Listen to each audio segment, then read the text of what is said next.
Uh,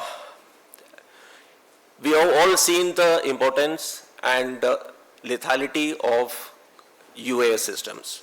There is no need for giving any examples or importance for the capability and lethality of the UAS system. But when we come to the counter-UAS system, that is the thing what we is going to help us in survival. The ability of the UAS system as on today, if you take the technology, we have numerous examples in the recent wars where it was effective. However, the UAS technology has always caught up to counter them. For example, in my directorate, I did the first ORs of counter-UAS system 5 years before. Now when I see it, I think it was a stupidity. I catered only for the ISM systems, basic capabilities, but now it has gone leaps and bounds. So it is a cat and mouse game which keeps developing the UAS and the counter-UAS system. Another aspect about this system is technology is developing so fast. The purchase or the procurement cycle itself need to catch up.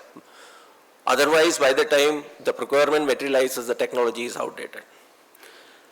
Some of the important things what my fellow panelists will be covering, however, as an introduction, in my concern, in my directorate, what we have come across is, as far as the detection of these UAS systems are concerned, one of the major thing what we have observed in the recent wars is UAS operating using tether, that is fiber optics cable, FPV UAVs which are using 5G signals, which does not leave any signals for any of the sensor system to detect, challenges of radars, a primary radar to detect a system and distinguish between a clutter and bird and a radar, etc.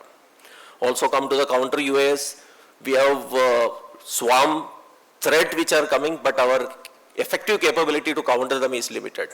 The HPM, high power microwave capability today, what we speak is limited in technology as far as India is concerned. Also the laser, when we speak about the laser, we got the capability, but are we capable of taking up multi-targets? When we use the jammer, can we allow our own system to operate and at the same time give an effective jamming? These are all the challenges. So, any more questions? To conclude, one of the major aspects which had come out from the first speaker was identification. As far as we are concerned, to operate a counter-UAS system, the main aspect is identification. For that, one thing we can ensure is all the drones flying in our Indian airspace has to be identified as friendly. So for that, one of the existing rules and regulations are Drone Rules 21 and MHA SOP 2019, which very broadly brings out all the aspects of drone operations, which has not taken place. Like for example, NPND, that is no permission, no takeoff, GPS fencing, and also auto ID. Auto ID in the sense that all the drones will be transmitting their location to the network where you will be able to identify a friend and a foe. Also, a software online system called the DigiSky was rolled out, which is hardly functioning at the moment. So these type of systems either has to be implemented in the drone industry for us to identify which is our friendly and so that no fratricide takes place.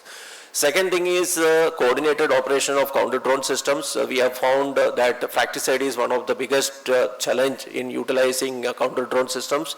In many of in the newspaper or in the news, you might have seen that in Amritsar area, in the Delhi area, many of the occasions where we found that civil aircrafts on Indian Air Force, Army, helicopters, they are getting jammed because of utilization of counter-drone system by whichever agency, we don't know actually.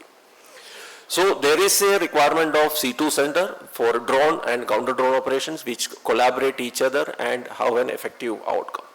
Some of the challenges what we are facing after Sindoor as far as the counter-drone systems are concerned is addressing swarm drones. One of the solution like our scientists has brought out. Another is HPM. HPM has got a collateral effect also, but that is also one of the solutions. And also today's threat, if you see the war which we are seeing is threat like high altitude, slow speed, low RCS targets like Shahid, Yeeha class of drones, which also need to be engaged.